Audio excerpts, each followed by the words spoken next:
myself again. But it's the only way you're ever gonna learn. You look back and it's all in the past. I'm dwelling on the thoughts I cannot say to you. If I don't say the words, then maybe it's not true. And it feels alright when they come and say. Good evening, welcome along to NUFC Matters with me, Steve Wraith. It is the three amigos, the perfect way to kickstart your Newcastle United weekend, and it's George, Keith, Mitch and Steve Hasty. Steve and Keith been finishing the tea quickly in case they upset viewers who are on the panel tonight. We've got videos from Andre and from Joe tonight, both of them otherwise engaged. And in an hour and a half show tonight, 90 minutes, we're going to cram in as much as physically possible. And as Al Beatley says, it's Friday. Good afternoon to BT as well. But let's start with the fact that we're back in the Champions League. And Keith, you haven't done a show since qualification. You do one a week on a Friday. How does it feel for you just to be back in the Champions League? 20 years on. It's amazing, but I think privately, and you've got to be careful when you say this, is I went to the cup final. I wanted to win it, but I knew in my brain of brains that you don't get a big player coming out of Europe to join Newcastle because we won the Carabao Cup. As much as fans, the wait to win something silverware has been too long. For me, they come because we play in the Champions League, and I think the signings are different. I think the revenue, as you've seen this week, from a deal that's been suggested by Craig Hope has been passed. It just puts us into a different league. You're getting 5 times more money for your shirt sponsors and things. And when that happens, the FFP improves. But the biggest thing that improves is the attraction to the outside world. And you know, at Newcastle, as fans, we all like to recommend who we'd like to see, but in reality, you'll take who they give you, because that's the way it's been under this leadership. You know, they've brought us people, they've brought us success quicker than what we could have hoped for. So if they bring us 3 more Brunos or 3 more Isaacs or 3 more, Botmans, it's that kind of ilk, and that's what Eddie Howe should have done this week. So to be in the Champions League for me somebody said, actually, you've won now. Some fans were having a pop. So he said, well, you've won now. Well, we've won a table. We've won a seat at the top table. We've won a place that Liverpool aren't getting. We've won a place that Chelsea aren't getting, that Tottenham aren't getting. And it'll kill them clubs, and it'll hurt them. It'll hurt their FFP, but it'll hurt the pride of the owners more than anything, because the money's obscene. You know, when you think of what you're getting on sponsorship. So for me, as a fan, it's like first job done. It's like we've been elevated to a platform that we had to get to really compete. And when the table went through, if you remember, I said, all I want to do is compete again. But we've competed at Liverpool away and got robbed. We've competed Man City at home and should have won. We've competed with the best. And next year we'll get the chance to compete in Europe against big teams. And I think they'll get a shock with little old Newcastle serves up. I think Newcastle it will be more than a handful, and I think they'll shock a lot of people. I saw a report from Liverpool Sport that says we'll get 1 point. Newcastle will get 1 point. Why they get the Champions League? I said, well, 1 point more than you get. So for me, it's just bloody brilliant. You know what I mean? And all the Mackhams are biting, and I've never laughed as many people. I can't take it serious. I just keep laughing and just thinking it's killing people. It's killing the establishment. It's killing the Cartel 6, and it's killing like local people who just can't accept the Newcastle's in the big league. And seriously, do well this season coming, and you're up there to stay. You know what I mean? Newcastle's just going to get better and better. I think our rumour coming over so early at the end of the season, and they're giving the thumbs up to go and do the buying they wanted. So I don't know. This is like the kind of thing you wake one night dreaming about. This is what for you, for nearly 20 years you've just thought was a distant dream that's passing you by, and you wonder, like Neil and George want to stand in a European game, like they want to stand in the San Siro and watch a game and say we went there together, and they want to go to Wembley and see silverware get lifted. And you know, when you think how far back it was when we done that, it's not. I think it's more than just Champions League. I think next year we'll be top 4. I think next year we've got a good chance to win the cup, and I think we'll give a good account of ourselves in Europe. So for me, it's the arrival in Newcastle United, and it's like an add-on to the Keegan era. It's like as though we've got back to that level, and then we're just going to go on and on and on. But I think, as Mitch has pointed out here, in clever words, really is start getting used to it. Start acting like the team that deserves to be there. Start acting like fans who don't need to listen to half this shit, and just be pleased that we are where we are because we deserve it. But you know, in Eddie Howe and in the spirit we've got in this club, I think we've surprised a lot of people this year. I think we'll shock a lot of people next year. Ian, you're right. Good evening, all. He says it's strange going into the last game happy, without any worries. It doesn't happen very often, that's for certain. Some interesting stuff coming out of the press conference today, George. I've got to be honest, I've thoroughly enjoyed listening to the press conferences, and it touches really on what Keith's saying about Champions League, etc. And Keith's touched on it a little bit about he feels that the land, you know, the land's changed now, the landscape's changed. That Newcastle will, you know, attract better players, bigger players. As always in the press conference, we had a little bit from Eddie Howe of, you know, reservation and downplaying, but you know, he also had a moment where he told Luke Edwards that, you know, he was going to be playing his cards close to his chest. But when he was asked if there was a potential marquee signing, would any of the players that are on his list coming into the club be seen by the fans as a marquee signing, he said yes. But we're not targeting marquee signings, but yes. I guess you could say some of them could fall into that category. It was an interesting press conference. It was his last one. Last time we'll hear from him for a while. But it was one which I felt was quite optimistic, and I you know, gave us a good understanding of how he works behind the scenes, you know, with regards to transfers, George. Well, isn't it refreshing to have a Newcastle manager who seems to be press savvy? You know, he's not going to get thrown off track by weird questions anymore. He's got hold of that and a mixture of honesty and optimism and all the other things that go with it. And the big difference to me this time, is, as I said the other night, is that we'll go into it united, absolutely, totally united, from the owners right down to the fans, through the team.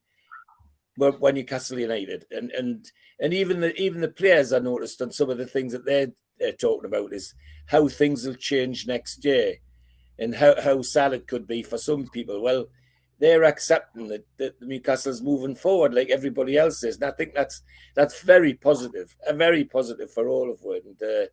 And it'd be a delight to be able to go to St James's and see a European match. I mean, just unbelievable.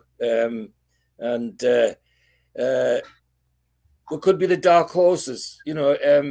I think you said the other night about going into a group of death. I don't mind that either. If that happens, it happens, and as long as we give our all. But what could be the dark horses that don't know that much about where they'll come to St James's Park knowing what to expect and get the fright of their life. No, it's all very positive for me, and I think our manager handles it all very well indeed. In my view, he's got a positive mix of optimism and realism and an honesty. He's not kidding anybody. Yes, he wants to see a marquee signing, but he's not gonna play it up too far to get people's expectations over the top. No, I think we're going to it with our eyes open, and Eddie Howe's going to lead in a fashion which, I've got to be honest, a year ago I didn't think was possible.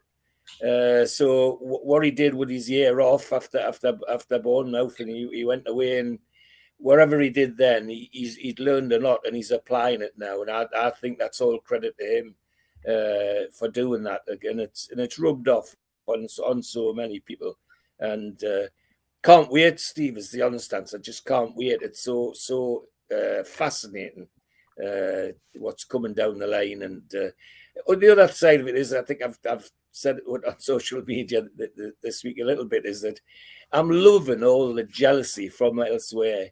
I mean, some of the things people are saying are just mental. They're inventing things for us, trying not to us down, you know, about how we sent money, and the people are picking on who didn't even buy. I mean, Abby and Shaw, somebody was on about the other night. Rafa bought him for 3 million. I mean, what a bargain! And yet they're claiming that he was one of the big signings to get where we were. No, it's all just lovely and all very positive for Newcastle United. So bring it on, Steve, is what I'd say. Bring it on. Yeah, question in the chat there, Mitch. I mean, I guess the answer is Eddie Howe.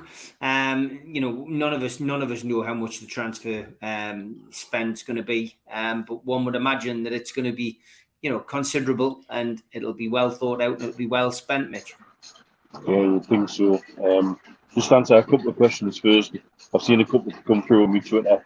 I'm in the beer garden at Nelson's, an interview there with Tana in Dubai. Big Stu's over from Bahrain.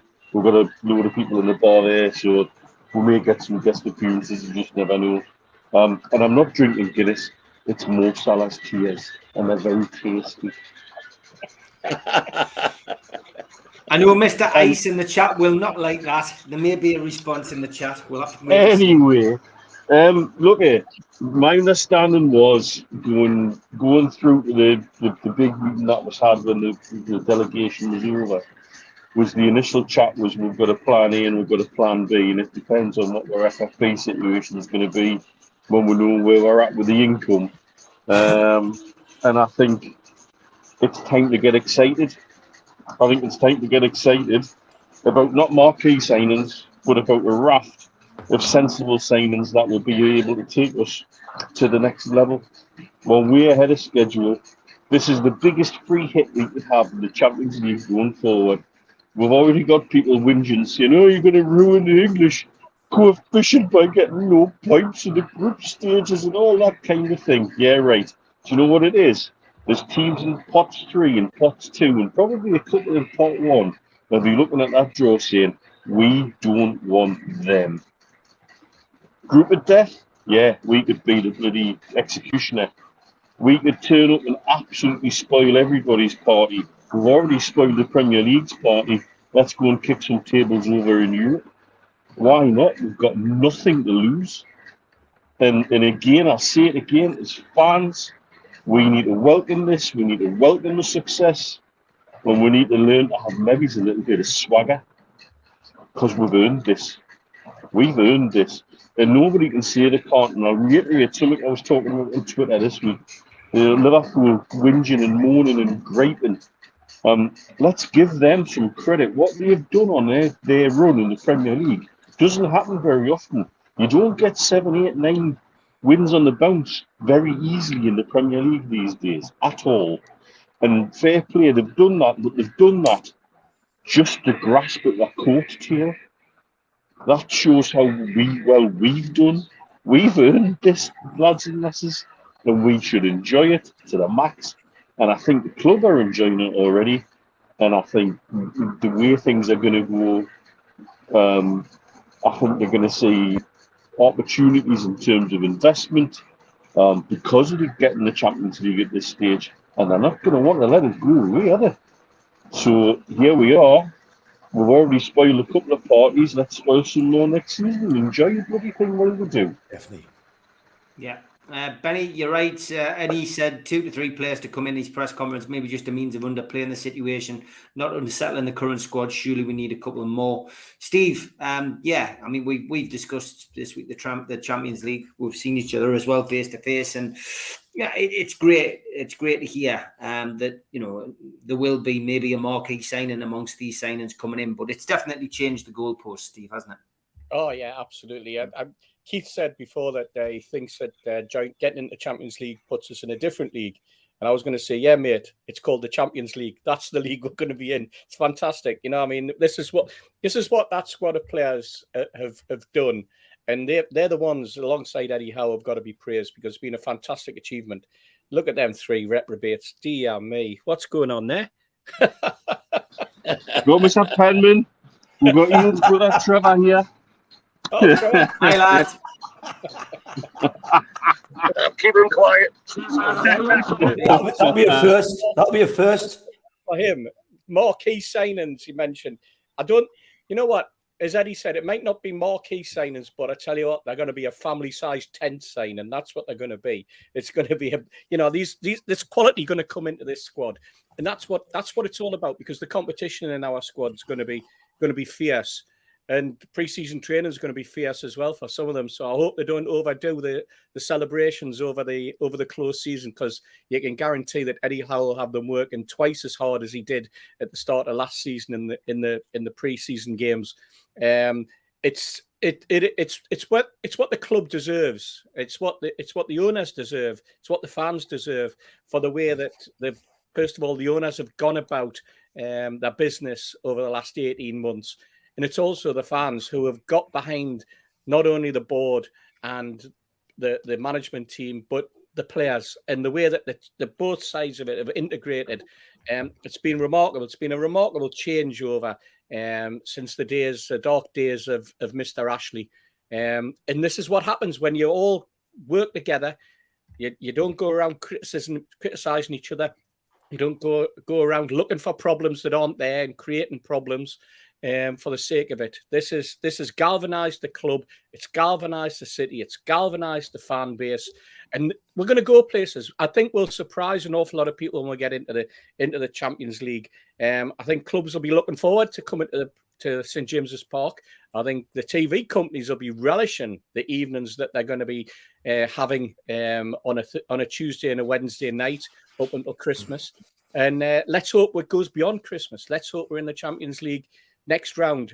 And there's no reason why we can't be, because let's face it, has anyone ever seen this season Eddie Howe angry at any press conference? No, he's held his dignity all the way. We've seen Klopp, we've seen Ten Hag, we've seen Tuchel, you name it, all the way through the season. We've seen these guys, Guardiola sitting at the top of the league, Arteta sitting top and second. These guys have been under pressure all the way through the season, and they've been absolutely raging at times.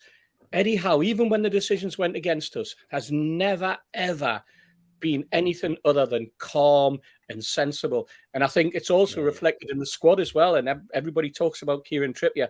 The way Kieran Trippier manages that team on the pitch, the way he takes charge of talking to the referees, the way that he pushes people out of the way. And if I'm not mistaken, I think we're the only club that hasn't been fined by the Premier League this season for indiscipline. That says an awful lot for the way that certainly one of the few managers. I mean, let's face it, the Brighton manager has been sent off 3 times, I think, back up to the stands. And he's only been here half a season. This is Fulham manager twice, I think, as well. Mate. Yeah, exactly. This is the calmness that Eddie Howe's brought, and I think it's rubbed off on the fans. I think what he's seen from above has rubbed off on him as well. And it's Champions League has culminated and brought together what has been a fantastic season for us as supporters. The flags, guys, everything, the displays that have been put on, the atmosphere inside St James's Park. It's just been an absolute joy of a season. Yeah, it has been. Okay, as I say, a slightly shorter show tonight, so I've got to crack on with a lot of our... Lookalike was playing again. Not at the moment. Tweet of the week first.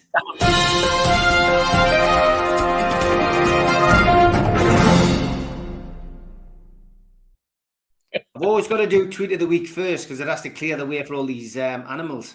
I thought you maybe drop the lookalikes for this week, Steve. Wishful thinking, mate. Wishful thinking. Okay. Apparently, no one considered the sun when designing this wall. And similar problems with this door, Keith. Unbelievable. Onto the best sign writer in Felon. Sorry, I couldn't resist. Walk, Sam. You don't have to put on the red light. Good one, and since I started following the wisdom of ancient Chinese philosopher Fuke Yu, my life has been so much better. By God, it would be as well. Mate. It would be. A little bit of Indian snake charming now. And keep on playing a bit longer, and there's another £1 for you. Kind of beat the old Blackpool humour. A bit more modern day humour from Billy Watson. After a grueling and sometimes dangerous 2-hour car chase, the paparazzi finally managed to lose Harry and Meghan. Up to the North Pole now. Roger found it hard to make friends with the other penguins, probably because he was not very well liked. I should have kept that for Melly, shouldn't I? Looks a bit like Melly Lookalike. You've got Melly written on the shirt. Definitely. And the look of love was captured at St James's Park with Champions League qualification. Young Declan looking up at big Dan Byrne. And it says it all, to be perfectly honest. I'm saying now, but Declan was even looking up at me on Monday night. He looks up at everybody, doesn't he? Who would? Can you manage? I don't want the Spurs job, she says. Surprised that's a kind of chip as kind of look like that for somebody on this panel. Suffolk Gazette, Seagull rips off man's testicle as he sunbathes naked. That was a seagull's revenge. Poor Mackham tried it once too many times, said Jimsky. And the fact that I went to the Beyonce concert, well, I think a lot of people know that now. And I got sent a few of these. All the seagull ladies. Very good. Tottenham are so confident that Arne Slot is going to be the next manager. They have already begun the search for his replacement. Very good. And a man with one leg missing lands job at Top Brewery. A spokesman for the unnamed beer company told our reporters this morning, "We've put him in charge of the hops."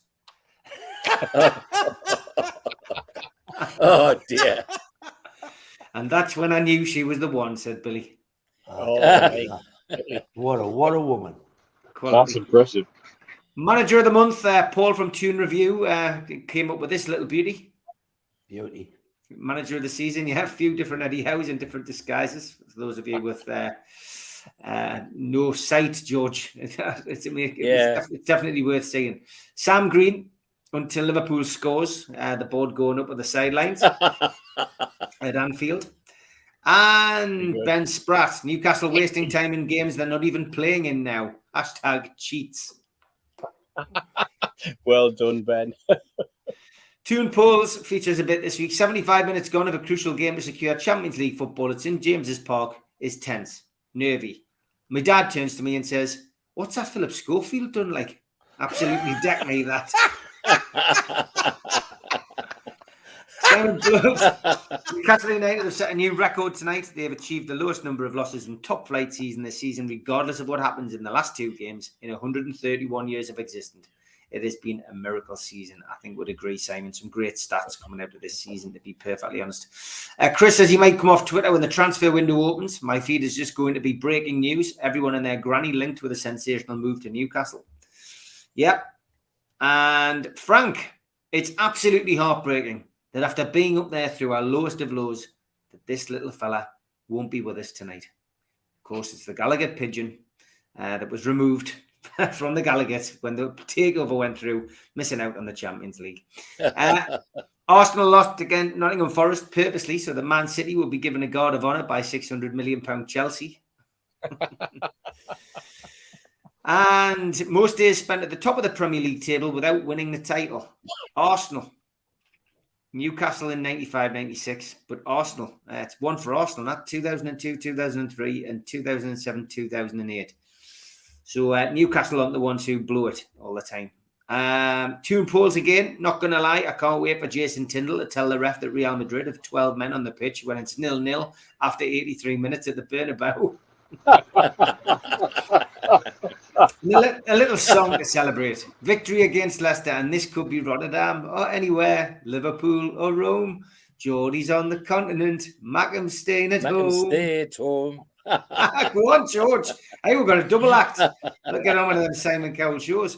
Only a Star Wars fan will see this. Yeah. Very good. Yeah.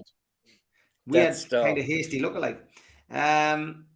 Reg James on Twitter, can I just say a massive thank you to Liverpool for keeping the Tunes Champions League place warm for the last 20 years. Enjoy Thursday night footy in the arse end of Azerbaijan. And Ian Edgar sent me this one. West Ham. Congratulations to West Ham for making the Europa Conference final. Congratulations to Man City for Champions League final. Congratulations to Newcastle for finishing top 4. And congratulations to Spurs for managing to put on an extra night for a Beyonce concert. Brilliant. And bar staff wanted at Newcastle Airport. Start date September 23. Hours Tuesdays, Wednesdays, 12-hour shifts. Job description: serving thousands of pints to Geordies.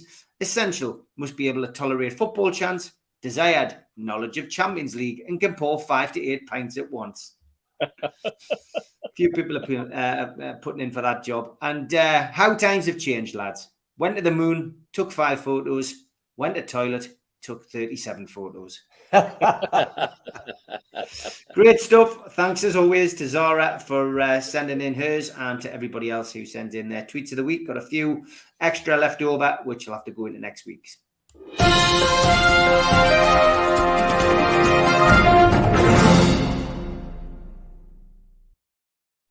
A big welcome to you, Rob Tandem, and I've just seen Big Popper in there as well. 2 new people on the channel, so welcome in. Hope you're enjoying the show. I think Rob says he's been a long-time subscriber, but just made the live for the first time, so that is great.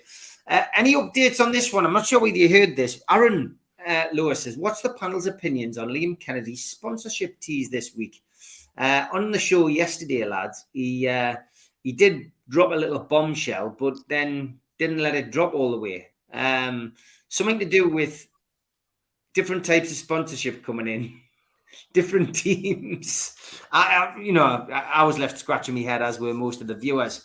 Anybody got any inkling as to what he might have been suggesting, or is it something you don't want to talk about, lads? I'm not sure. Well, the biggie that's left, isn't it, is the stadium. In my view, that's the biggie that's left. Or if the deal of the shirt's gone through and you're looking around for something as big or compare with that, it's got to be the stadium, hasn't it? In my view. I could be wrong. And who knows what it could be, Aramco at St. James's, etc., that sort of thing. I mean, for a lot of money, that would be great. That's where I would go. But how much fume would there be if a sponsor jumped ship, say, from Man United to Newcastle United at this moment in time? Wow. And we're not talking about shirt sponsorship, although that could be brought into the conversation. I've heard a little whisper that Team Viewer sponsorship of Man United shirt has been cut short this season. They agreed to terminate it this year. They've come under a lot of fire in Germany for agreeing a rather large 5-year deal with them in the middle of the pandemic that has seemed to be quite tasteless. Mm-hmm. And maybe the stand where the cameras face and every scene on every game has a big area where a logo could be put next to the words Newcastle United, because we've seen it before. Okay, well that's good enough. That's good enough for me, to be honest. I don't think we want to discuss it any further, but I want to bring in a guest. Just to change topic quickly, Steve Hasty will be back. He's having internet problems. Good evening to Darren from NUFC. How are you, mate? Hello, mate. How are we doing? Can you hear us? Can you hear us or not, Darren? He's throwing his voice. You're on mute, Darren. No, you're on mute, Darren. You'll be on mute. Steve, have you got your internet sorted? Yeah, we can't hear you, mate. Yeah. I'll let you sort your microphone out, Darren. We'll bring you back in. I'll put you back to the green room. Bottom left, Darren, there'll be a button with mute on. He'll find it. He'll find it. Bottom of your screen, left-hand side. So that's interesting what you've said, Mitch, and I think we'll leave it there, because I think that's something I don't want to do is jeopardize anything. I haven't had anything concrete. Anything concrete. What I have been told is that where things were 3 weeks ago is a very different place now on every sponsorship opportunity. That there's been a clamour over the last fortnight for people who suddenly want to get involved. And so somebody who may have had 22 million on the table for the shirt front has been gazumped. And that's because everybody wants a piece of this. And that's not a bad thing, is it? No, of course it's not. I mean, it's incredible, and I think I think Craig may have gone too early with his story. He may well be right, of course, but I'm not 100% sure whether that there's still a bit of gamesmanship going on, with sponsorship, etc. I'm not. That probably is, mate. That probably, and quite right too. You know what it is? Well, now, the equivalent of prime real estate in football. And if you want to park your banner across our shirt or on my sleeve or on my stadium or on my training ground, that comes at a price, and we should do well to negotiate the best opportunities that we have. What I like is the mindset still seems to be we wish to associate with companies that are of a similar mindset to us and that will help us to grow our brand in a representative way. And we'll not just take any old chat that's thrown on the table, like a lot of clubs seem to be taking at the minute. If you look at the problems that Inter have had with their shirt sponsorship, was basically the cryptocurrency people ran out of money, couldn't honour the agreement. And they don't want none of that, and quite right so. And I also get the distinct impression they've now had enough of some of the duplicity and the stuff that'll be thrown at me, because it's going to be thrown at me anyway. So damn the torpedoes and press on and take the best deals we can get that are on the table and sod the lot of you. And I think that's the way we should all think. I've spoken to Liam this week, and what's coming's massive. And if I told you I'd have to kill you, he's made us swear to secrecy. But I think what will come will annoy a lot of people. Good. Steve, that would be the Mitchell family in agreement. Yeah, that's right. Shows how we think, Neil. So yeah, Steve, it sounds as if things are moving behind the scenes, and there's going to be some big announcements. Yeah, it's bound to be, and it's interesting. I mean, the story broke earlier in the week, didn't it, from Craig Hope? But there was nothing came out of the club, no denials, no confirmations, nothing. And as Mitch says, there are various whispers going around that there are bigger fish to fry, bigger deals on the offing. Something that perhaps might be a 22 or 23 or 25 million pound sponsorship from one particular company who says it's going to be shirts. Why is it not something else? This is an entertainment arrangement company. It's not well established company in anywhere other than the Middle East. I think we'll probably more than likely, now that we're in the Champions League, have some sort of sponsor that has an international presence as well as a Middle Eastern presence. By that I mean, equally, Steve, though, they are a company who've had the rights in the region for La Liga. They've had the rights in the region for the Italian League Cup, and so that they're not disassociated from European football in any way, shape, or form. Absolutely, and there's also you talk about the way that things can be carved up. You can have training kit sponsors. You can have different sponsors in the Champions League as you would have perhaps in the Premier League. When it comes to shirt sponsors. There are certain limitations on who can sponsor in the Champions League, certain restrictions that are there. It becomes rather complicated now that you're in Europe. It's also complicated if you get drawn against teams in France, for example, as we had when we played, and we ended up having to have Centre Parks as one of our sponsors, if I remember rightly, in the I think was that in the Europa Cup, right in the early days. The UEFA Cup, as it was called UEFA then. Cup, yeah. Yep. It was because when you played in France, you couldn't have alcohol advertising on your shirt. Yep. So there's all sorts, but there's all sorts of advantages. There's all sorts of new opportunities that are going to arise constantly with this football club of ours. We've got some additions to the board that are international executives, with worldwide knowledge of this particular area of business, and that's why they've been brought in. So, I think the very fact that whispers started to come towards the end of the season, and once we knew and were qualifying for the Champions League or very close to it, I'm sure Craig got some sort of tip off. I hope he's right. I don't like it when local journalists get gazumped like that. I hope Craig is right.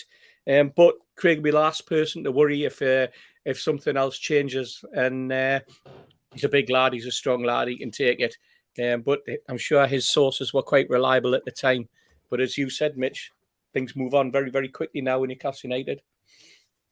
Yeah, and it's going to be an interesting summer across the board, whether it's transfers, whether it's sponsorships. Newcastle United's going to be in the headlines, I think, for all the right reasons. Just a quick one to go around the board with whilst Darren tries to sort his technical side of things out.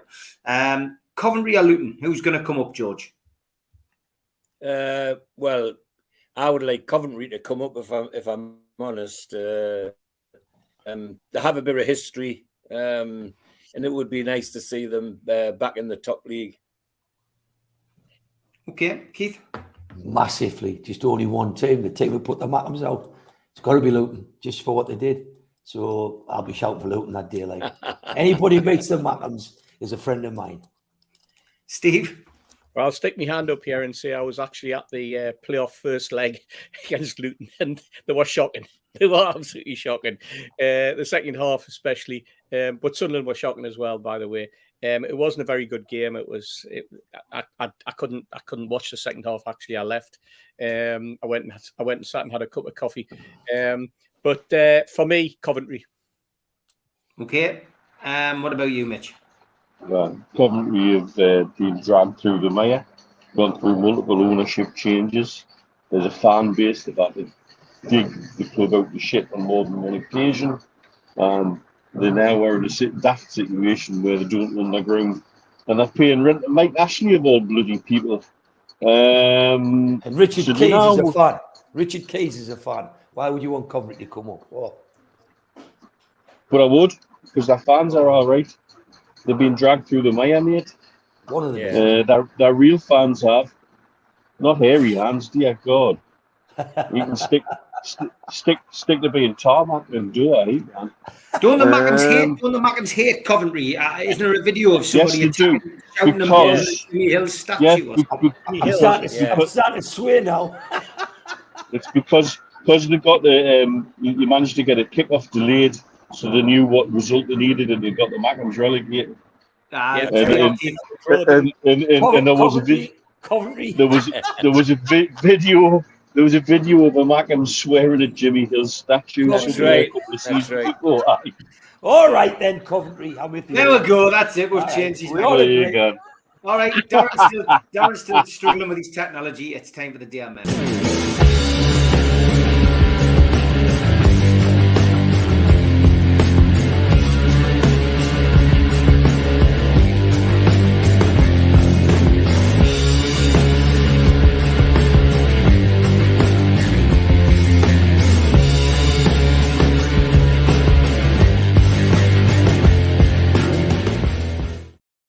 Okay, the day I met where I asked you to send in photographs of you meeting somebody from Newcastle United, past or present. Lovely message from Mark Laidlaw saying, "Hi Steve, just dropping you a line to compliment you on the amazing work you do. It seems a common theme, but you got me through lockdown with your shows.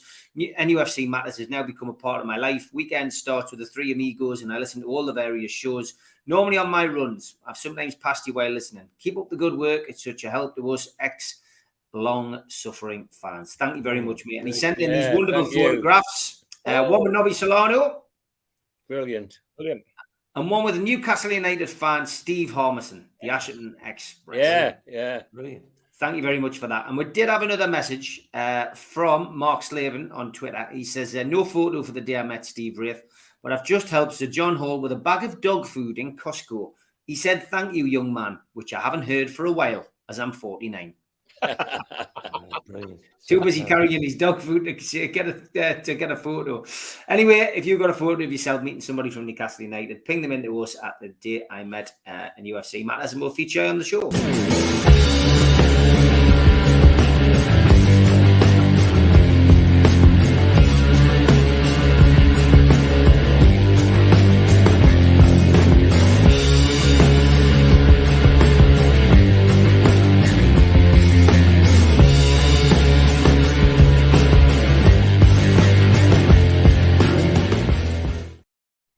Okay, we do like questions from you lot, and Jimmy Watts got one. He says, "Evening, everyone. Question: with expectation being so high on Eddie and having the financial backing to do big things at the club, is anyone worried that we could lose him to the England job? George, are you worried we could lose Eddie? Not at all. Not No. at all. No. It's that job is a long way from Eddie Howe, and Eddie Howe's a long way from it. He is a consummate club manager. He needs to be with players every day. He shows it. He gets there first thing in the morning. He's the last one away at night. And throughout the day, he's playing with players. As England manager, he'd spend more time sitting on his backside in the stand, like Southgate does. And while he's sitting there, his bloody brain's rotten with some of the choices he's making. That's not for Eddie Howe. That's the one job I'm not worried about Eddie Howe getting involved in. I'll start to get worried after he's won his first European Cup with Newcastle United, because then really big people will come sniffing. And I'm not even sure that would take him away either. No, Eddie Howe's is close to being a Geordie for life now, as far as I'm concerned. And no, definitely not the England job. A big club job, maybe, but not the England job. No. Okay, Keith, can you see Eddie Howe being poached by England? I think what you say poached, I think what will happen is I think there'll be a press campaign set up where they start saying that, they'll question Eddie Howe's loyalty to his country. So I think that game will get played earlier. I think as early as next season when Eddie Howe does well. And as soon as, any man who goes back to one of his old clubs, I think there's more Crystal Palace people in this England team than any other club. And anybody, there were so many games of relegation. And when you can do that and you can have a selection and you put the likes of Phillips in, who's played about one game this season, you put Mings in, who I wouldn't let guard me goldfish, and then you let this guy Maguire, anybody that can pick Maguire for England. I'm sorry, but I think competence comes into it. So when that's happening, you've got to turn around and say there's going to be some publicity very soon. Unless England do something quickly in a tournament, there's going to be some publicity where they do start sounding out people. And the perfect candidate for me for the England job was always Graham Potter. I always thought he was, consummate replacement for that. But when you look at Eddie Howe, he will get questioned as soon as he wins something, whether he wins a cup, wins a title, or wins a Champions League, or wins all of them. He'll get questioned frequently because some of them, the same crew, the same anti-Saudi crew, they'll get great pleasure out of that. And their whole aim is to disrupt Newcastle. They're annoyed that we've got there 2 or 3 years early, but they'll get more annoyed as we go on and win things. So I don't see it being a genuine threat or risk, but I think there's even less of a risk of what George has raised.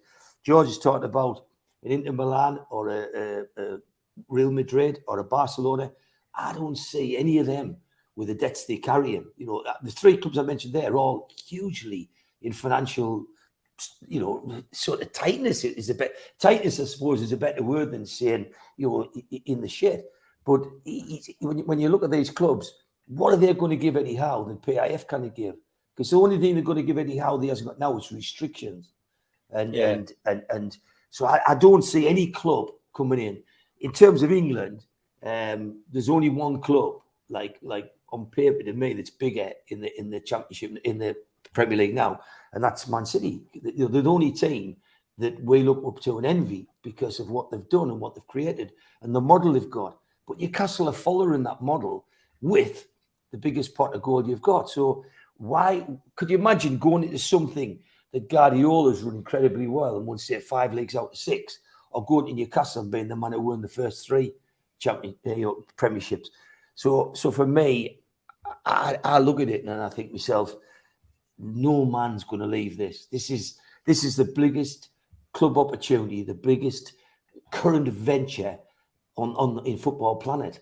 The only job he could ever leave Newcastle for is the England job, and to me that would be 5+ years. You know what I mean? I'm talking about there'd be league titles, there'd be Champions League, and there'd be FA Cups and Carabao Cups in the offing to get to that point. And when he gets to that point, you've got to remember Eddie Howe excels, like George says, going into training early. You don't get that. I mean, Southgate's sent to ridiculous places, and he just sits there on his own. It's just not Eddie Howe. You know, Eddie Howe's like a double act with Tyndall and the rest of his coaches. And I think the day-to-day involvement that Eddie Howe's got far outweighs any England job. I think I just don't see the attraction. I don't think any Newcastle fan wants to be worried because it's not going to happen in the next 3 to 5 years. Okay, Steve, how for England? No. For one thing, Southgate's got a contract until December 2024. He's going to be there until we get out of the Euros. We do okay in the Euros. He's going to carry on and be the manager for the World Cup in 2026. It's the way the FA operate. It would probably mean England not qualifying for the Euros, for Southgate not to take us through to the World Cup in 2026, I think. But the other equation is, you know what?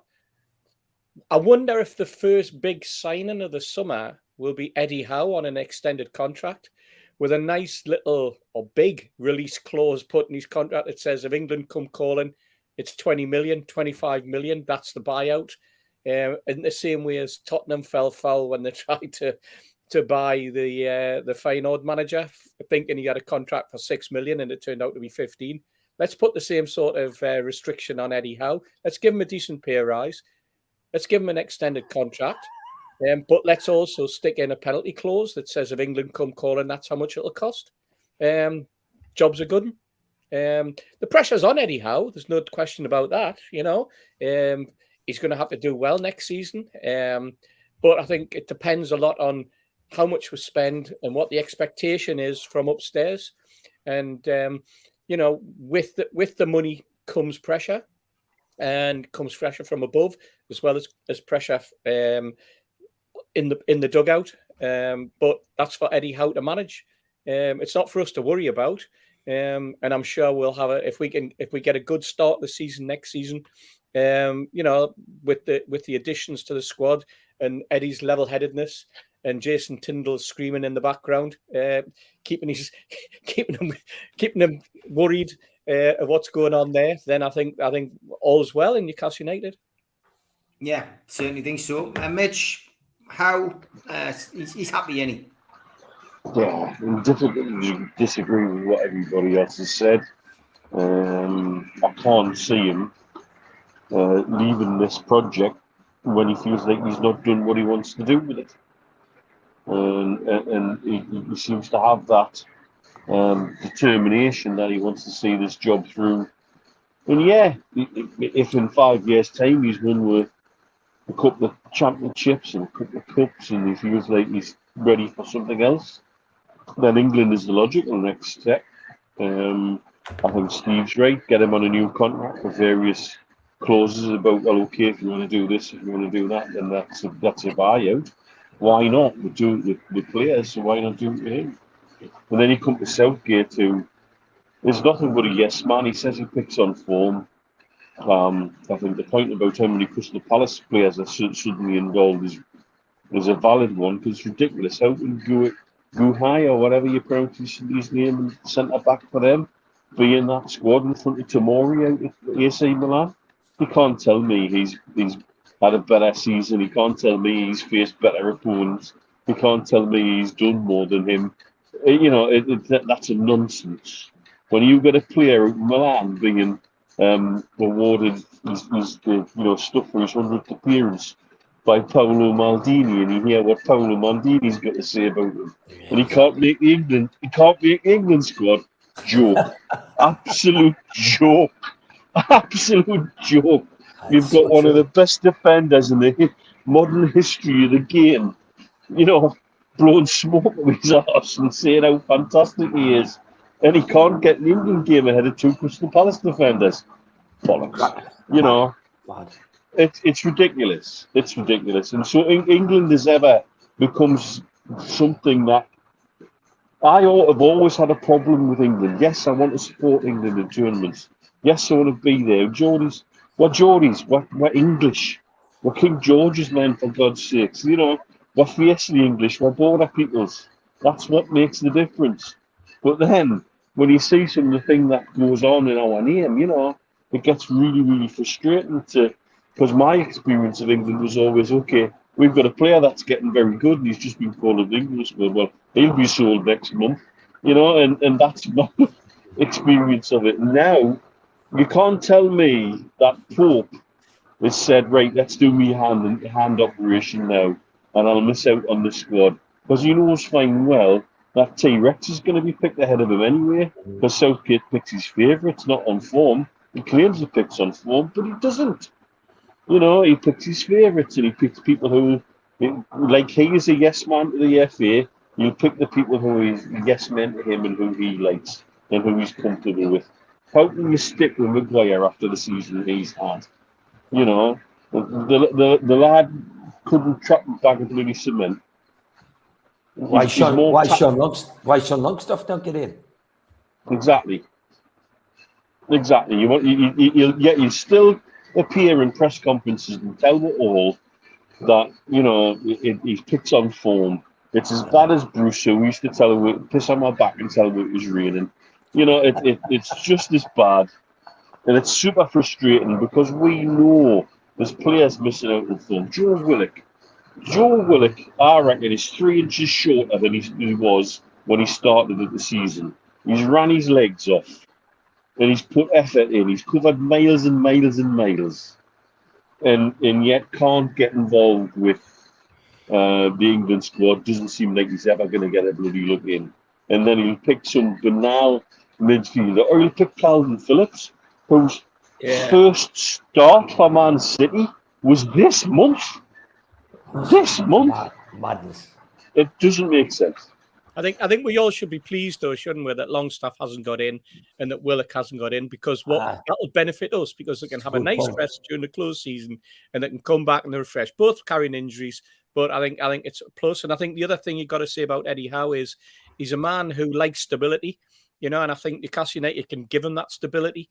If they extend his contract, you just look at how long he spent at Bournemouth.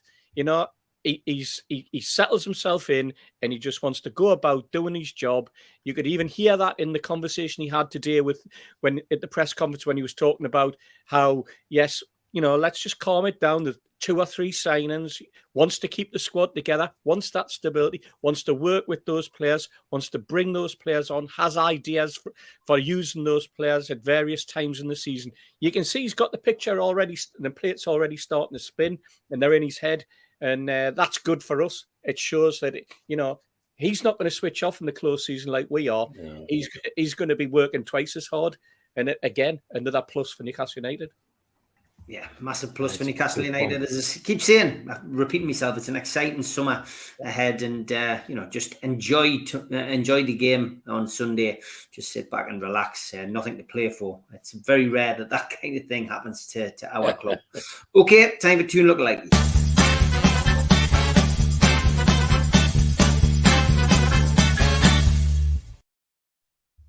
I strictly said no dogs. And Julie, who's on the key side, has just sent us that in the last couple of hours. Right, okay. Jimmy sent this during the week. And it's not the dog, it's the guy in the middle. Okay. Jimmy, right? I'm just writing the names down, Steve. Jimmy. Jimmy Moore. Julie. Another one from Julie. Hasty enjoying a drink at the quay side before the 3 Amigos. Julie again. Julie times 2. Okay. That's Julie Baker, B-A-K-E-R. This one was from Brian. He says, costume for Hasty at the Matters Christmas do. Brian. And 2 Lookalike is there. We're all on this one from Stephen Kennedy. He says, Super Mac, top right. John Gibson, bottom left. Sir Keith, bottom right. And Mr. Hasty.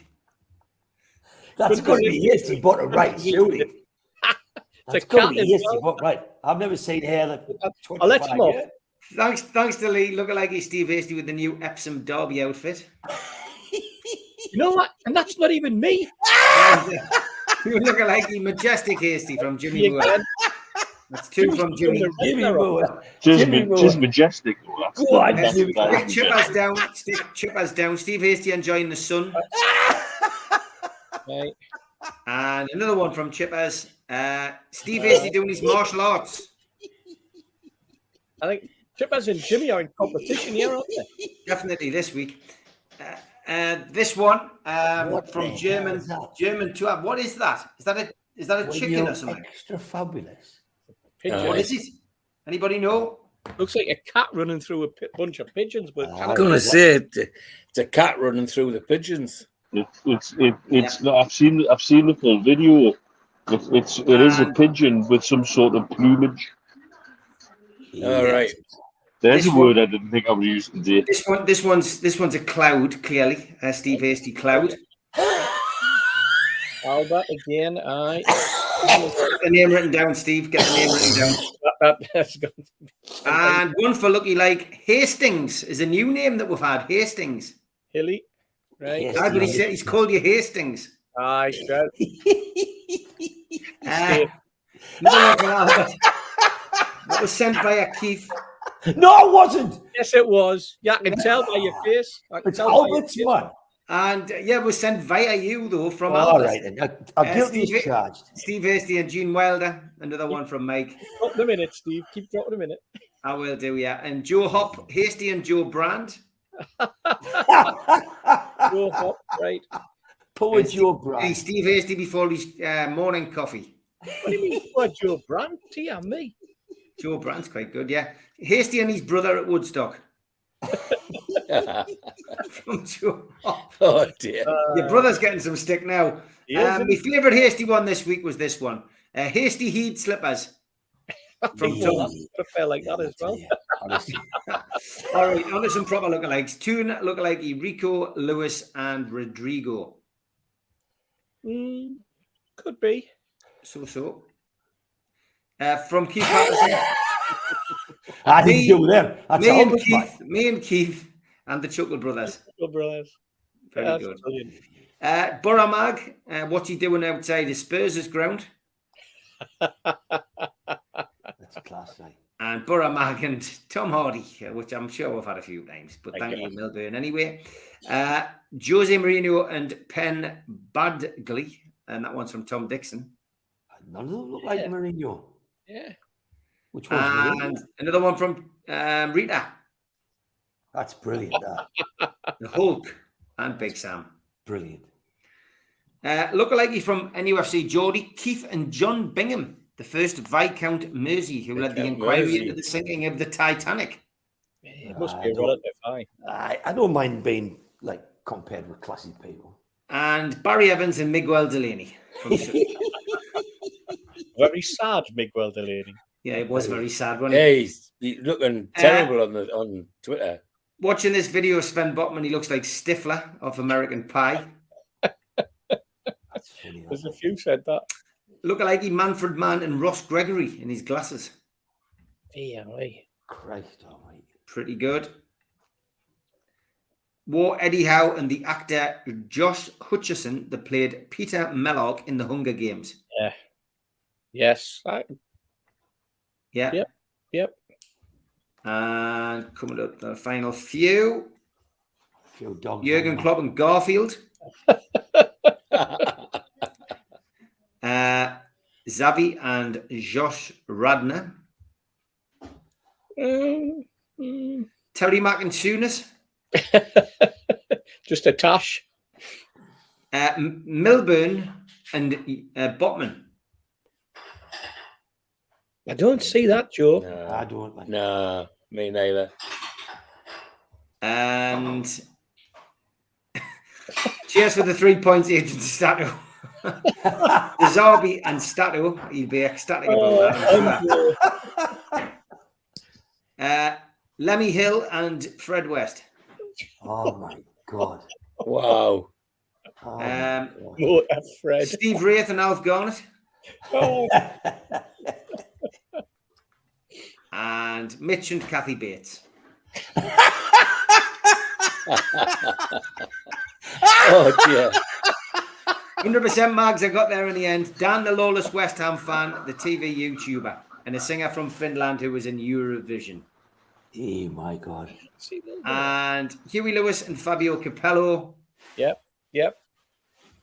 Coming up the last few now. Some dogs. Steve Wraith and Angus Young. Is that the two amigos in there, hiding in there? Love Catherine Tate, said Albert. That's me, you then, Steve. Nathan Jones, square up the wall, Eddie on the touchline from Zach. Oh, yeah, aye. Oh, it's that kid from Leeds, isn't it? Aye. Pretty good, pretty good. And the winner this week, Wow, where's the dogs? Steve Hasty and Oh, George, made the it. two lads up I've the made it. Poor Hey, George. Steve, I've George, made it you're a at last, muppet. Steve. You're a Yep, muppet. it's getting at last, George. Great stuff. Well, I've Keep been them called coming. worse. I've been called worse. Keep them coming.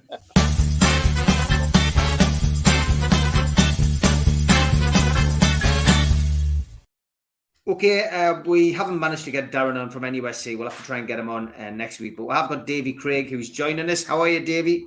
Hello. I'm Hi, good. Hi, Davey. Davey. Hi, Davey. Not the Hello, first time everyone. you've been on, and I'm sure it won't No. be the last.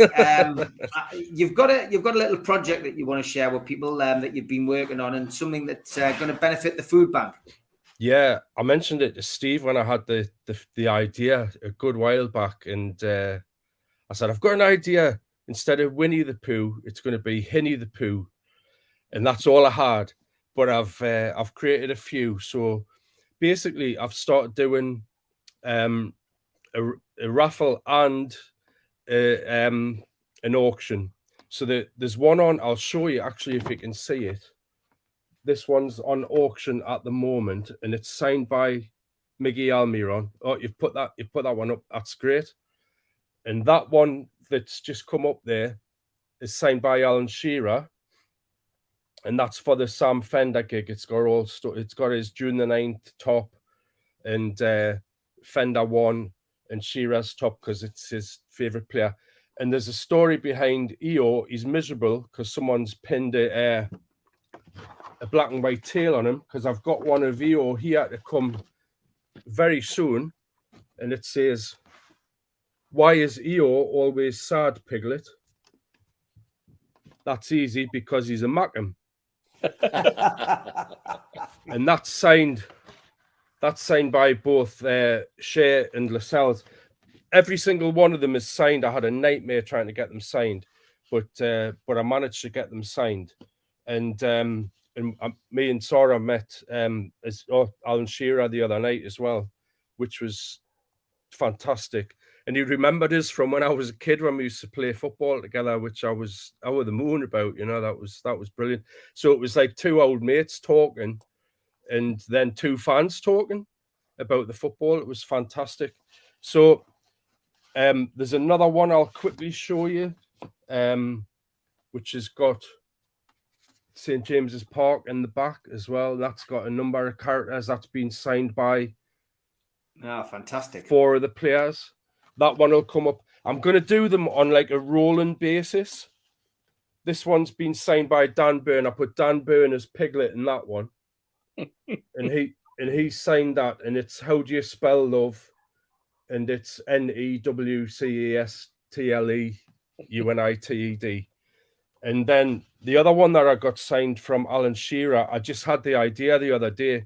I was at the market and with John O'Hare and superfan Dan and his wife Tara from California, and they were looking at getting the Angel of the North statue, but they couldn't get it. They realized they couldn't get it in their bags for to take it home. So I thought, oh, hang on, I wonder if I could do something with that. So there you go. Hinny the Pooh of the North, and Alan Shearer signed that one as well. And I got a couple of magpies in it as well on the bottom. Very good. So they will all go Davey. on a rolling basis. And then I've got another one to do for the tickets for the Champions League. And what I'm going to try and do is, when we find out who we're going to play, I'll put the characters into whichever place that we're going to be. I'll try and do that. So I'll hopefully have more as the year goes on. But these ones are specifically for the close season to try and raise some money when the collections aren't on. And I'd love to get Sam Fender to sign the one for him, but he's away on tour at the minute. So hopefully I'll get somebody to catch him. And there's a piece going in the Chronicle or the Sunday Sun or both this weekend. And hopefully I'll get him to sign it as well. But that one's up for raffle. And I've put my details on, which are on the bottom there, yeah. If anybody wants to basically pay by PayPal, and that's the PayPal address. And if anybody wants any other details, my Twitter is easiest to get in touch with me, or you can use that email address. And it's Davy_Craig.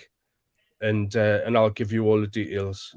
And the one that's up there at the minute, the auction is currently at £250. Wow. So I'm hoping to get more with it being signed by Almiron. And that one basically says, what about the tune at Wembley? And then Piglet turns around and says, no, Winnie the Pooh says that was just a dress rehearsal, man. And Piglet says, we'll be back. How are the lads?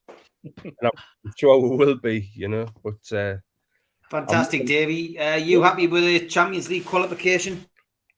It's just bizarre. I wrote a thing for NUFC blog last May, and I said the way that we'd played from the sort of January time when we beat Leeds, that was the turnaround for me. But the form from them was unbelievable. And I said it reminded me of when we went up under Keegan. And then that following season, with not having European matches and things like that, we ended up finishing third. And I said, I'm not saying that we're going to finish third or fourth. It would be incredible. But I said, even finishing top half would be great. And getting into any of the European competitions would be fantastic. But we've actually done it. I cannot believe it. They've been absolutely unbelievable. And if you think about the dip that we had as well around the cup final, but for to come again and get the form back the way that they have done has just been absolutely amazing. It's fantastic. And I mean, my two lads were 1 and 3 last time we were there, and I remember thinking, this will be great because as they grow up, I'll be able to take them to Champions League. They're 21 and they're nearly 21 and 24 now, you know what I mean?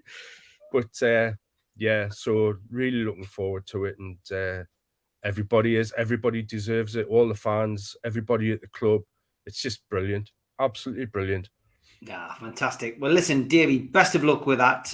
If you want to get tickets, as it says on the screen there, please send to Davey's PayPal, which is davy.craig@outlook.com, and put the message saying Sam Fender. Yeah, they're £5 each for the raffle. Great stuff, mate. That's it's brilliant. A wonderful Thanks for gesture. As again, mate, we'll get you back on soon, Davey. Take care and have an enjoyable summer. Cheers, lads. Cheers, mate. See you, Davey. Great to have him on. A great lad. Always got some great ideas for the for the food bank, and he's very talented as well. So make sure you give him a lot of support. What's a fiver these days? Fantastic work. Okay, only got 20 minutes left of the show. So we are looking ahead now to Newcastle United's final game of the season, which is away this Sunday at Stamford Bridge. Let's bring in Toon Stado.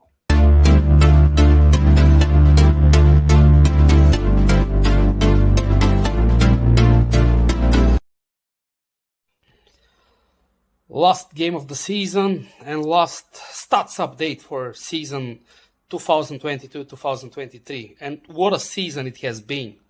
We're back in the Champions League after 20 years. We're back in the European competitions after 10 years.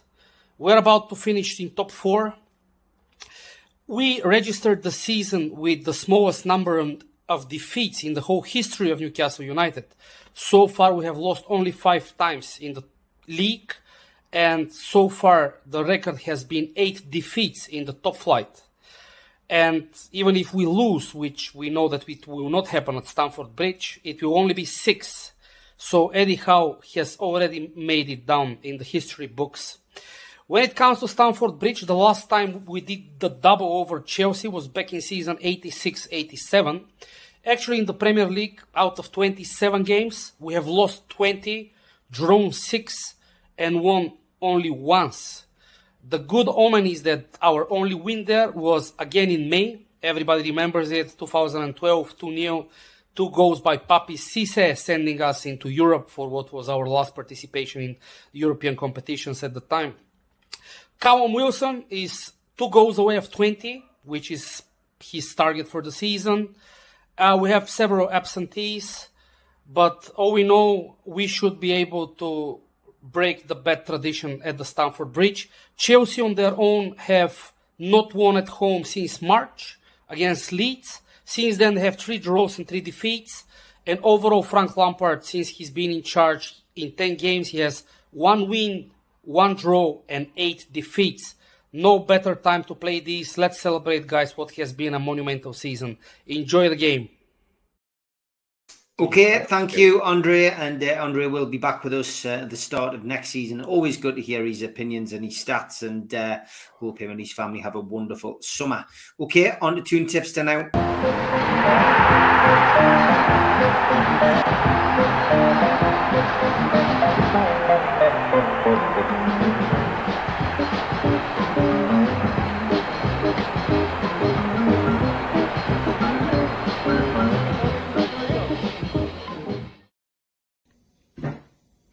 Evening, guys.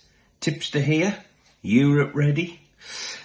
Just going to check in with a quick rundown of this weekend's prices, just in case anyone's interested in a bet.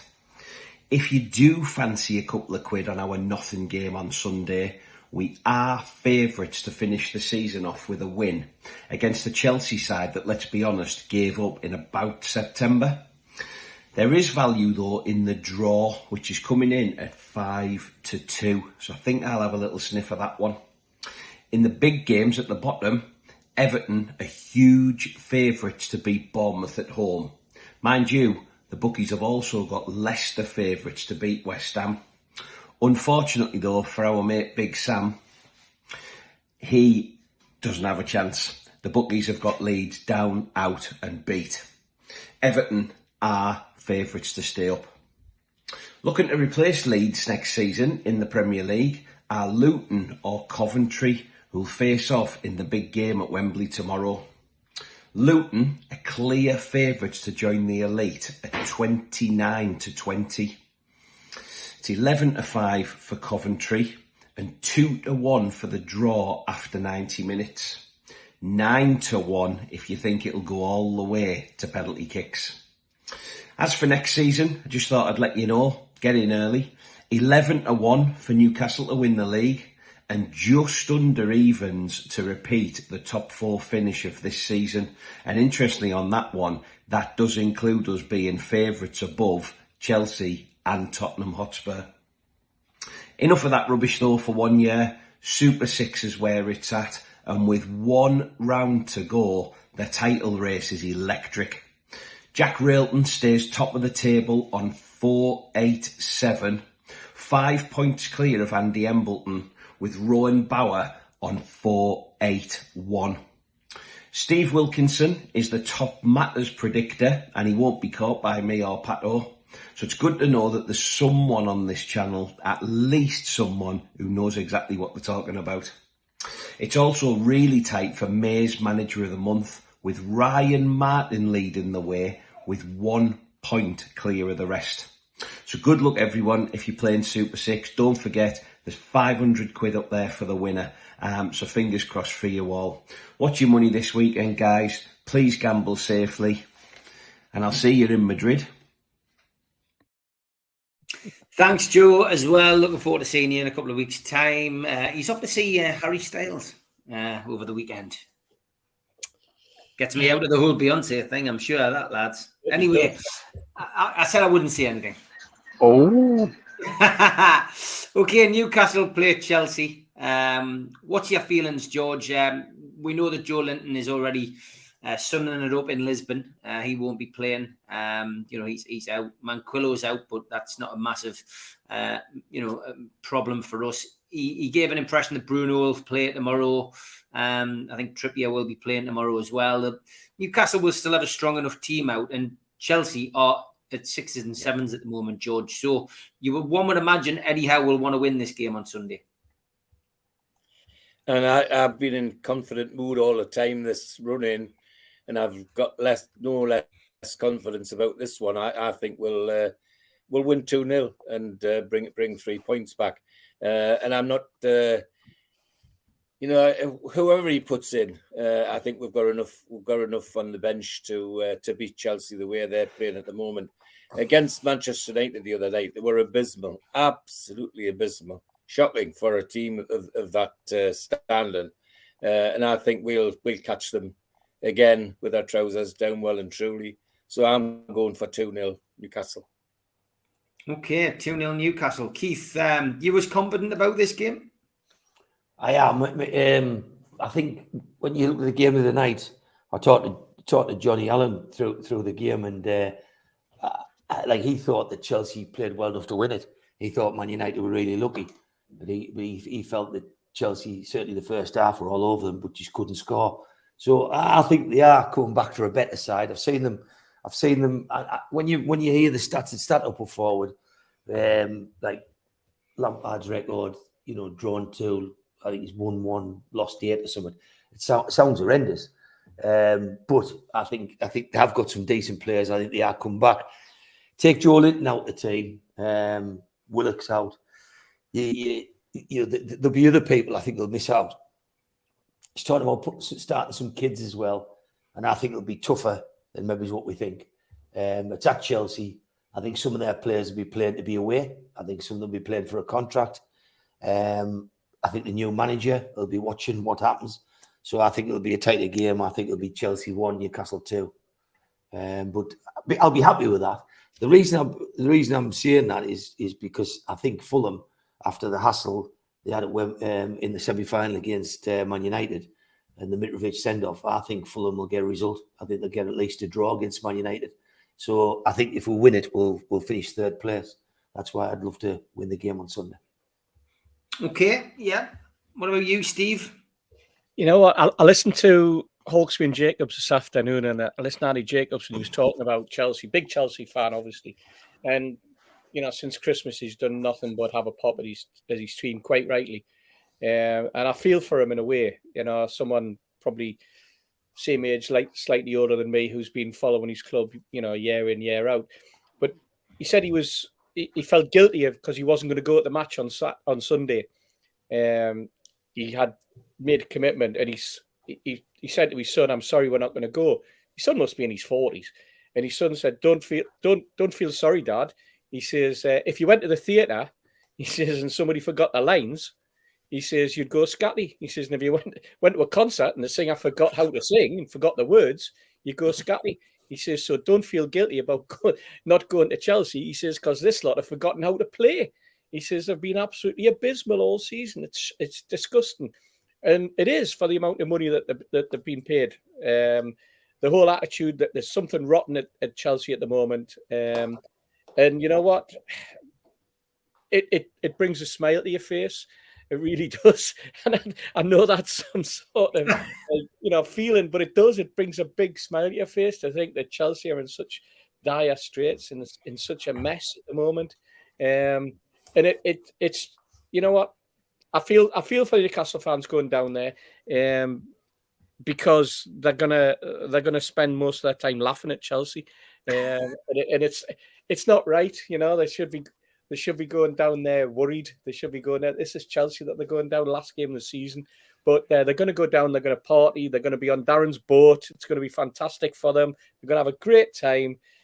Just wish I was going down myself, but it's the end of the season, Steve. I think Newcastle come away. I just wonder who play. You mentioned Manquillo. Pope's obviously not going to play. Willock won't play. Joe Linton's not going to play. This is the sort of game when Newcastle could go in, having watched Chelsea for the last few weeks, could go in with a back 2 because they've got nothing up front, have they? Absolutely nothing. We could go in with a back 2, and he could change his whole tactics. He could go in with a back 2, and he could fill the rest of the team with midfielders, attacking midfielders and strikers, and just embarrass them. I'm going to go, and as Stato said, the last win was a 2-0 win. When was it? Did he say 2011? I'm going to go for the same. I'm going to go for a 2-0 win tomorrow, on Sunday. Okay, 2-0. You won't have the dice there, Mitch, will you? Oh yes, he put. Oh, look, yes, guys, I have. He go. Oh, This yes, guy I is such a have. consummate professional. He goes with a dice in his pocket when he's going on the drink. I was with dice. It's in me man bag, you see. I've got a man bag of delights. Well, yeah, I mean, look, we're going to have Chelsea Rob there down with it on Sunday in colours, apparently. That's going to be amusing. He's not going to leave like that guy from Spurs, is he? Hey, mate, I 7-balled him on his own pool table at home the other week. He come through with a look on his face like he wanted to take his ball home, and then he realised he was already home and couldn't do anything about it. So he's not having a great couple of weeks, to be fair. Do you know what's interesting me is that the Chelsea fans aren't just turning on the way the club's been managed, they're turning on some of the players. Yeah. They're turning on some of those players that they spent a lot of money on. The best comment I've seen this week from one of the Chelsea lot was we bought Mudryk. We were told he was the Ukrainian Messi. He's just a Ukrainian mess. And I think, wow. You're like, whoa. It's quite obvious that Bowley came in and thought he could do whatever he wanted, and he's already finding that he's having his arse bit. What they're going to do next season, I'm just fascinated to see how this unravels from an FFP point of view. This season, I don't know whether John had just had his medication when he watched that match, mate, but that wasn't a game that Man United were looking to win. Chelsea were awful. Chelsea offer nothing. They're not just in sixes and sevens. They're like pi r squared equals MC squared in the cosine of rho divided by epsilon. They're an absolute total shambles. And if we can't take advantage of that with the feeling in our dressing room, no matter who we put out, if we go and do what we've done all season, there's 3 points there for the taking. I can't pretend that the Stamford Bridge will be ever easy, but this is the easiest time, I think, that really we're going to get for a long time, I think. And I would like to see we put them to the sword. But let's see what the dice has to say about it. The dice says Chelsea 1, Newcastle 2. Okay. Interesting. Can I have a quick word, Steve? Just a really quick. Muzza just wants to say though, before you say anything, Keith, can you next season, Mitch, keep a note of the dice scores? It'll be good to check its accuracy. I'll add the pen and paper to my man bag. Right, good stuff. Go for it, Keith. Just a quick, I was in hospital this week, and I went to see my friend Johnny Allen, but I got a message of John to go and see John Joe. John Joe Clennell was in the same ward. He had a fall 2 days before he was due to go. He's got a new job. And on the show a while ago, I reached out to see if people could help him. John Joe's got a job as assistant producer at an events company. He did an internship in Newcastle in a big street event, and they liked him that much to give him a job. And the company that's taken him on a phenomenal. They visited him hospital, gave him a card with you hired, and he starts as soon as he gets back out of hospital. So big wishes to John Joe, because it was marvellous seeing him. He's making great progress, and he's soon going to be back to work. So when you see him next season at the food bank, ask him how his job's gone. And then a massive wish to me pal John Allen, who hopes to get home tomorrow. So fingers crossed. Good luck to both you, and my thoughts are with you both and your families. And a big special mention to Tracy Allen. She's been an absolute diamond. What a woman. We reciprocate that, all of us and everyone who's involved with NUFC matters. Been 6 weeks of hell for John, but hopefully light at the end of the tunnel tomorrow. All right, time for Elliot.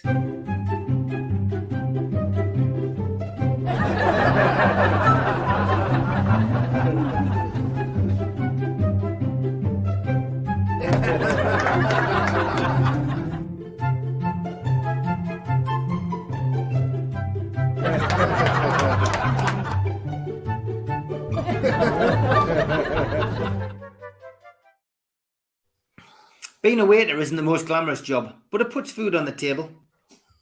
Oh God. Yeah. Oh, Great, dear me. great stuff. And as always, no trolling again this week, but I have got a retro troll, a little bit more of a modern one.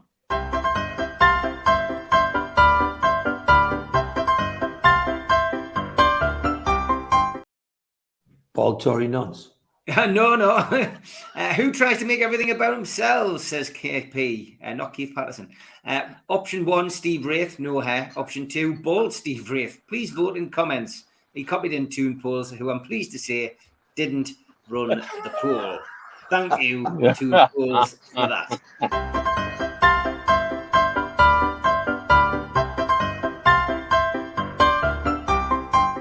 And if Eddie Howe is looking for a striker tomorrow to put the ball in the back of the net, you couldn't go far wrong than this guy.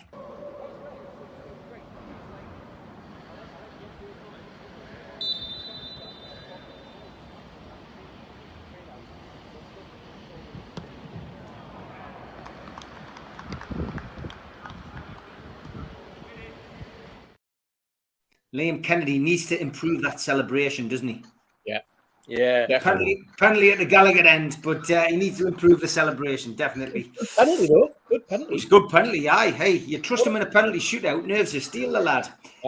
Great stuff anyway, as always. Thanks to Andre, thanks to Joe, thanks for Davey for popping on, thanks to Darren for trying to pop on. We're going to try and go on next week with Darren talking about NUFC. Thanks to Mitch, Steve, George and Keith. I'm back live 2 o'clock tomorrow afternoon with a rather hungover Mitch and Stu, probably. And maybe even Chelsea Rob could pop on and give us his views, Mitch. See where he's at. Aye. Via remote satellite. All right, lads. Have a great weekend, and next week we'll be doing a season review. So look forward to hearing your views then. Take care, lads. Take care. Good night, everybody. Good night. A big thanks to all our sponsors: Skips and Bins, telephone 0800 25 45 25 3, email inquiries at skipsandbins.com, website skipsandbins.com, easy contract free and pay as you go waste collection. A big thanks to Mr. Vicky's sauces, which are handmade in Cumbria. You can find them at their website, mrvickies.co.uk. If you want to place an order, call 01768 210 102 or email info@mrvickies.co.uk. A big thanks to Media Arts for all the help with the video side of things, and at qtechshop.co.uk, the makers of pool tables and snooker tables in Wallsend, Newcastle, and the guys who run our website, nufcmatters.com. If you like the channel, please hit the like underneath the video. It helps us grow. And click share and share to your other social media. If you want to help us financially, please click join. And there's a range of different packages and it explains how you can do that. If you want to become a cult member and receive these goodies, a scarf, a pen, and a cup and a membership card and entry into the monthly draw, for a one-off fee of £25, simply go to nufcmatters.com and find cult membership. If you've got a smartphone, put it over this QR code now. It'll take you straight there. We're also available as a podcast on iTunes, Spotify, and other podcast providers. And we also support the food bank on this channel. The Matchday Bucket helps you donate virtually. Go to nufcfansfoodbank.co.uk to find out more. We've got some events coming up over the course of the next 12 months. An evening with John Anderson takes place at the Tynemouth Surf Cafe. Only limited tickets available. 13th of June. Go to their website to buy tickets. Bend it like Bobby. Cometh the hour, cometh the man. And just after the hour, the man did cometh at the double, as it was time to bend it like Bobby. It's a comedy play. It's a rehearsed reading by Jim Orr. It features myself and a few other cast members. Friday the 16th of June. Tickets on sale at newcastlelegends.com and they're only £5. And evening with Frank Clark, well, this is our Christmas due. Thursday, December the 7th. Tickets are £15 from nufcmatters.com at the Tyneside Irish Centre. And a big one for the new year, January the 25th. Keegan, Waddle and Beardsley and special guests back together, the class of 1984 at the Tyne Theatre and Opera House on Westgate Road.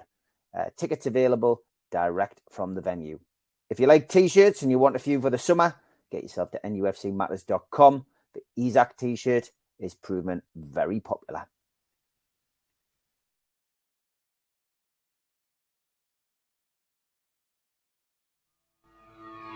Bye.